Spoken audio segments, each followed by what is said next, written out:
오늘은 성범죄로 고소를 당했을 때 어떻게 해야 될지 알려드리고자 합니다. 우선 성범죄가 다른 여타 범죄들과 다른 점이 있을까요? 성범죄는 다른 범죄들에 비해서 두 가지 측면에서 다른 부분이 있는데요. 첫째는 어떠한 증거를 가지고 유죄를 인정할 때 그 유죄 인정에 관한 부분에 있어서 다른 범죄와 차이가 있고, 두 번째는 재판에서 형을 선고받을 때 성범죄 범죄의 특별한 요소들이 있습니다. 네, 그러면 첫 번째 점부터 여쭤보겠습니다. 다른 범죄들과 비교하여 성범죄의 유죄 인정과 관련하여 차이가 있는 점이 있을까요? 만약 제가 박 변호사님을 때렸다고 가정해 보겠습니다. 폭행죄나 상해죄가 성립하겠죠? 그런데 때리는 장면을 아무도 안 보고 있었어요. 그러면 제 진술밖에 없는 상황에서 변호사님이 검사라면 기소할 수 있을까요? 진술 외에 객관적인 증거가 없다면 어려울 듯합니다. 그렇죠. 통상 폭행이나 상해죄에서는 근처 CCTV나 블랙박스나 의사소견서나 적어도 주변 목격자들의 증언이라도 있기 마련이죠. 그런데 그런 증거가 아무것도 없고 피해자 진술만 있다면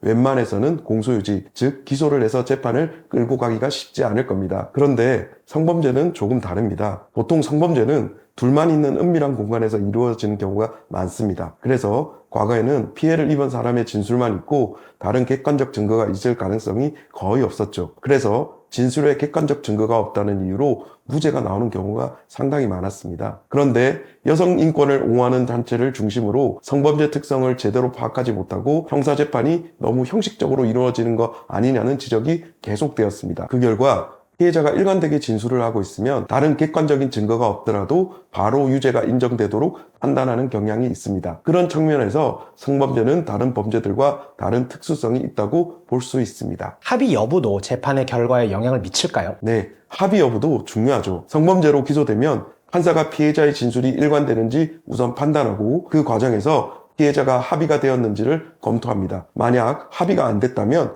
요즘은 대부분 실형이 나오는 추세입니다. 여타 범죄는 공탁을 하면 집행유예 가능성이 있기도 한데 성범죄의 경우에는 피해자의 처벌 불원의 의사를 받지 못한 경우에는 아무래도 실형이 선고되는 추세입니다. 또 많은 분들이 아시다시피 최근에는 성범죄가 과거보다 엄하게 처벌이 되는 추세이기 때문에 성범죄는 다른 범죄들과 차이점이 분명히 있다고 생각됩니다. 그렇다면 강제추행이나 강간 등 성범죄로 고소를 당한 경우 가장 먼저 해야 될 일은 어떤 게 있을까요? 가장 먼저 해야 될 일은 우리 평안의 박정훈 변호사님과 같이 유능한 변호사님을 선임해서 상담을 받으셔서 대응해야 하겠습니다. 저희 법무법인 평안 형사팀은 수많은 성범죄 사건을 대응했었고 지금도 대응하고 있습니다.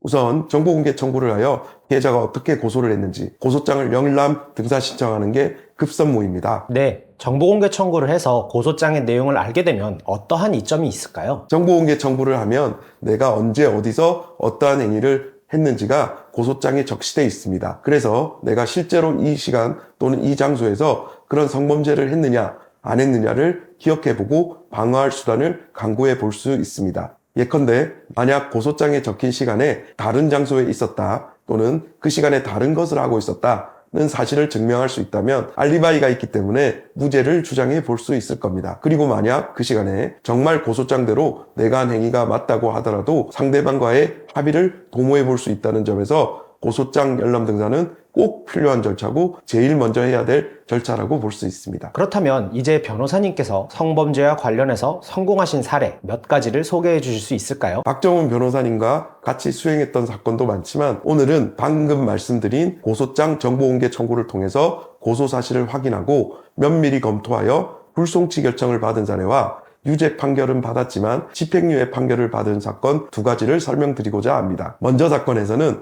제가 고소장을 열람 등사를 하여 받아보니 고소장에 피해자가 가해자로부터 성범죄를 했다고 주장한 시각에 가해자는 다른 일을 하고 있었던 게 확실하다고 하셨습니다. 그래서 그 고소장 내용상 시각에 카카오 택시를 타고 있었다는 근거를 찾게 되었습니다. 경찰서에 카카오 택시 이용 기록을 증거로 제출하였습니다. 그런데 경찰 단계에서는 카카오 택시 기록 알리바이 정도만으로는 충분하지 않을 수 있습니다. 왜냐하면 통상 성범죄를 당한 사람들은 경황이 없는 경우가 많고 구체적인 시간은 부정확할 수도 있기 때문이죠. 따라서 그런 알리바이가 있다는 것만으로 무죄가 된다고 보기는 어렵겠지만 피해자의 일관된 진술을 깰 수 있다는 점에서 정말 중요한 증거임은 분명합니다. 그런 알리바이나 반대 증거가 여러 개 있으면 무죄 주장을 하는데 확실히 유리해지겠네요. 두 번째로 유죄 판결을 받았지만 집행유예 판결을 받은 경우는 어떤 경우였나요? 네, 그 사건에서는 고소장 열람 등사를 해보니 가해자가 그 시간에 그 행위를 했다는 것이 너무나도 명확한 사안이었습니다. 그래서 저희는 합의를 서두르면 좋겠다고 생각하였고 상대방 변호인과 계속 합의 타진을 하였습니다. 그리고 그 결과 합의에 이르게 되어 피해자 측이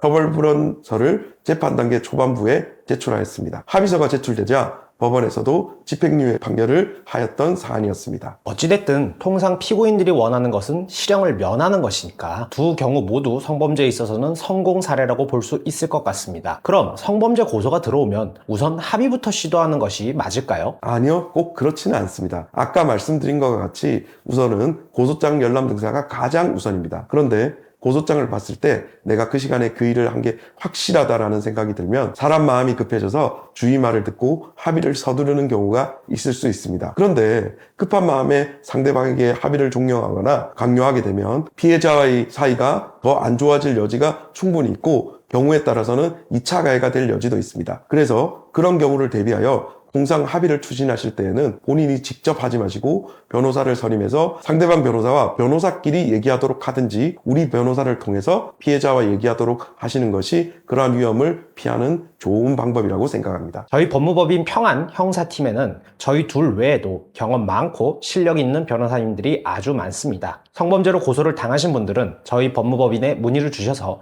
실질적인 도움을 받아 좋은 결과를 도출할 수 있었으면 좋겠습니다. 감사합니다. 감사합니다.